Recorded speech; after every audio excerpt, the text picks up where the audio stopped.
family, welcome back to the channel. Thank you so much for always coming back. This is Paulette, your notary queen. This is where I teach you not only how to be the best notary signing agent, but I teach you also how to be strong, how to stay in the game, and how to be compliant. So today we're going to touch on a very serious topic. Today we're going to talk about 10 things that you should never ever do during the loan signing, whether you are a new notary or even a seasoned notary.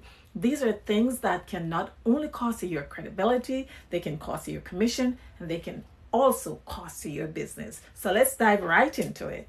So Seamless Notary family, the first big no that we're going to look at today is never ever you backdate a document. This is a huge no. Not only is that illegal, it's also unethical, and that's the fastest way to losing your notary commission. That's like a fast track to losing your commission. So no, do not do it. Listen to me. Don't backdate that document. Don't do it.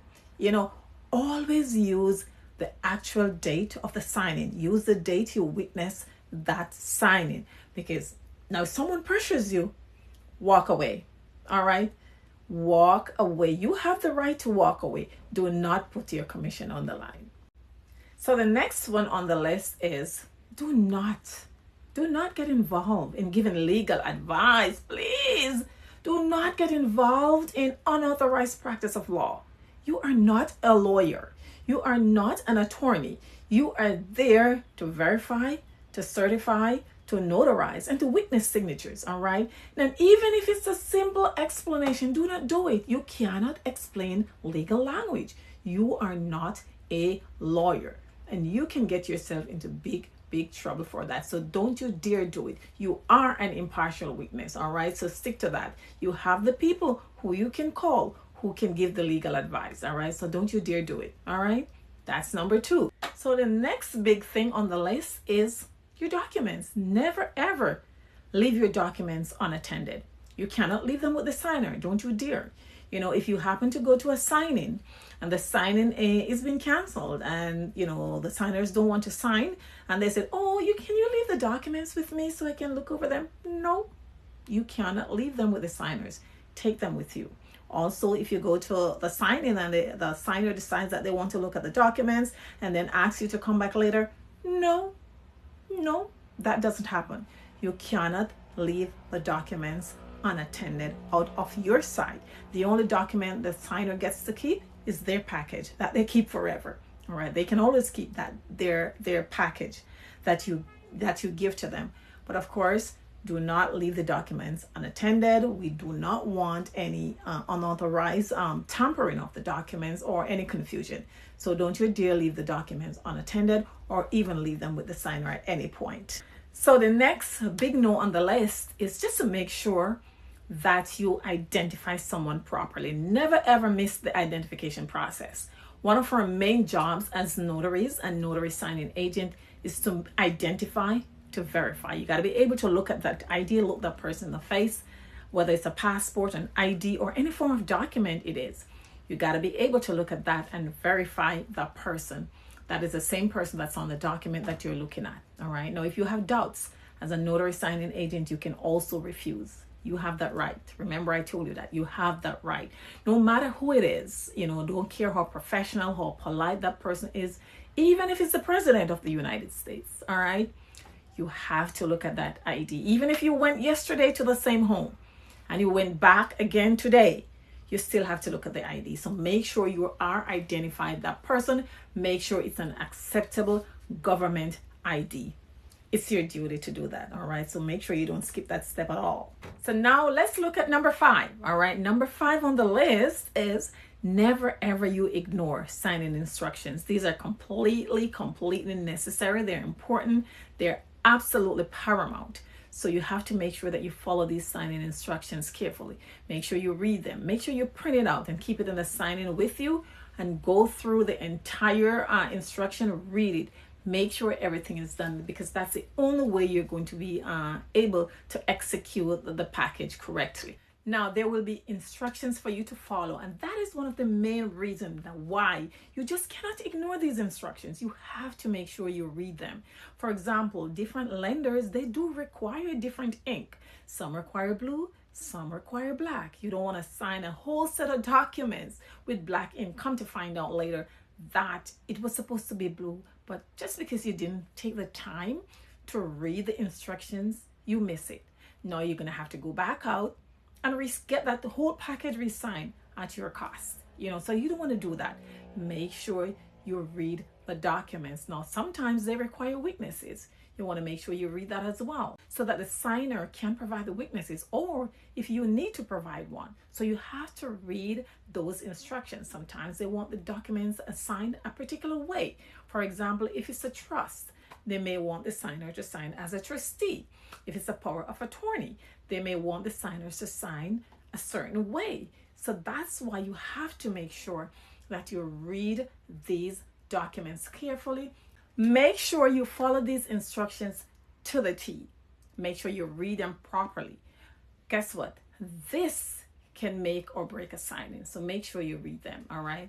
They're there for a reason, okay? Now let's take a look at number 6. Number 6 is a definite no, no, no.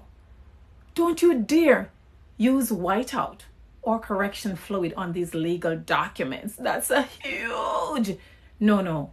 Once you do that, these documents are null and void. Don't you dare.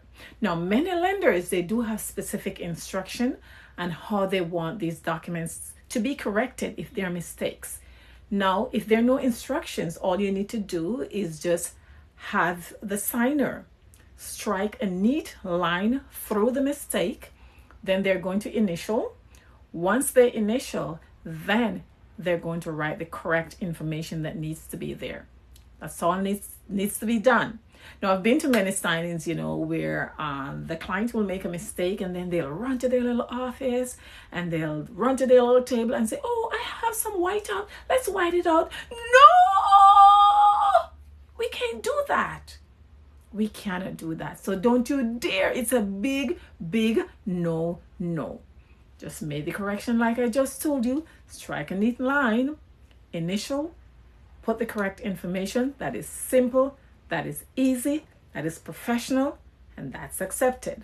Now, let's look at number 7. Number 7 is never ever allow someone else to sign for the borrowers. That's a no. Whichever name is on the document, that person was going to sign these documents. Even if they have permission, the signer may say, "Oh, I gave my daughter permission to sign for me. Oh, I gave my husband permission to sign for me." No, it cannot happen. If they aren't the person named in that particular document, then they cannot sign. It's a no. Pack up your stuff and say goodbye and go home. If they're not present to sign, if they're not able to sign, then call your lender, call your title service, call your signing service, and let them know so they can reschedule. Let's look at number 8. Number 8 is just as important as all the others, just as important. Now, never ever you rush your signer. Please don't do it. Don't rush the signer. Give them some time to review the documents. I know some of us as seasoned notary signing agents, we tend to pack our schedule a lot, but make sure you give yourself, especially when you're new, give yourself enough time. Give yourself at least 2 hours so that when you get to the signing table, you're not rushing the signer because you have another upcoming signing. Make sure you give them time. They're taking on a huge commitment here, guys. They're buying a home for 30 years. They're refinancing a home for 30 years. They're selling a property, guys. So just make sure you give them enough time so that they can read. Make sure that they're signing to what they commit to or what they agreed to. Make sure you give them the time to call their lender, to call their signing their title services. So make sure you give them time so that they can properly complete and execute these documents. Remember, you're there to make sure everything is done properly, everything is done correctly, and everything is fully completed the way they should. So give them the time so they can do that, and so that they do not feel pressured. All right. Now, this is one of the easiest way for you to stop getting signers from some of these lenders if you continue to pressure these signers to hurry. Give them the time. Be patient with them so that they can execute these documents in the way they should be. All right? Exercise your patience. That's one of the things that we gotta have as notary signing agents. We gotta have patience. Now let's look at number 9. Number 9 is extremely crucial as well. We're all talking about crucial don'ts right here, right? They're all equally important. Do not forget to double check your documents. I talk about this all the time in a lot of my videos. Extremely important, guys. Don't forget to double check the documents before leaving the table. It's very important. You don't want to have to go back 2 hours, 1 hour, even 30 minutes. It does not worth it. Take that time, take that extra 15 minutes to double check, to triple check your work. Make sure all the dates are where they're supposed to be. Make sure all the initials are where they're supposed to be. Sometimes those initials can be hidden in small places. Make sure they're initialed. Make sure your notarization are done properly. Make sure they're at the right place, and make sure you notarize these documents in front of the signer. So just make sure you double check all your work just so it can save you time, and make sure you do it properly so that you can be called upon the next time around. Now let's look at the last one. It's number 10. All right. Don't you dare take anyone who is not supposed to be a part of the signing into that signing. Do not, unless it's a witness. All right. And that witness will have to be confirmed with the lender or with the title company or even with the signing service. They have to confirm that you are bringing a witness. Do not bring anybody else into the signing. Do not bring your husband. Do not bring your wife. Do not bring your sister, your brother, your daughter. Do not bring your dog. Do not bring your cats. Please do not. We are dealing with sensitive documents here. Only the people who are supposed to be in that signing are supposed to be there. Make sure you do your part. If the signers want to bring someone else, it's up to them. But you are not supposed to bring anyone else into the signing except the people who are supposed to be there. Do not bring your kids. Do not bring your dogs. Do not bring your pets. Only you and a witness, if a witness is allowed. All right. So make sure you remember those don'ts. Remember those don'ts. So there you have it, guys. I have just outlined 10 things that you should never ever do during a loan signing. Try your very best to avoid these mistakes, because avoiding these will keep you compliant. You will be compliant, you will be credible, and you will always be in demand. So make sure you avoid these costly mistakes. Now, just a little bonus tip. This is not a don't, it's a do. Make sure when you show up to your signing, show up prepared, guys. Be prepared, be professional, be on time. Make sure you have all your tools with you that you need to have. Make sure you have extra pens. Make sure you have your notary seal. Make sure you have your journal. Just make sure you have all these things and arrive on time. All right. Just make sure you are on time. Remember, your demeanor is also a part of your brand. It says who you are. So just be seamless. Once again, this is Paulette, your Seamless Notary, bringing you all the tips, all the strategies, and everything you need to know on how to become the best loan signing agent. Now, if you think you have learned anything of value from this video, don't be afraid. Go ahead, like, subscribe, share that video, and don't forget to hit that notification bell so that whenever I upload new videos, you'll be the first to know. All right. Once again, thank you so much for watching, and I'll see you in the next video. Bye-bye.